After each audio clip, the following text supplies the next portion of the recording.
Крадењето на идентитет е во пораст. Од Дирекцијата за заштита на лични податоци потврдија дека бројот на фалсификувани лични документи, платежни картички и лични податоци на интернет е зголемен 2 пати повеќе од минатата година.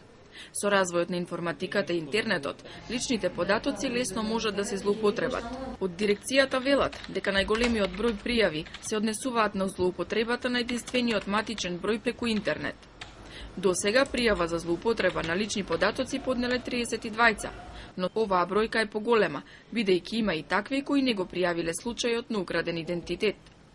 Секој граѓанин треба да знае дека личните податоци може да им ги дадат на оние институции кои имаат законско право да ги собираат и чуваат истите и да внимаваат што откриваат.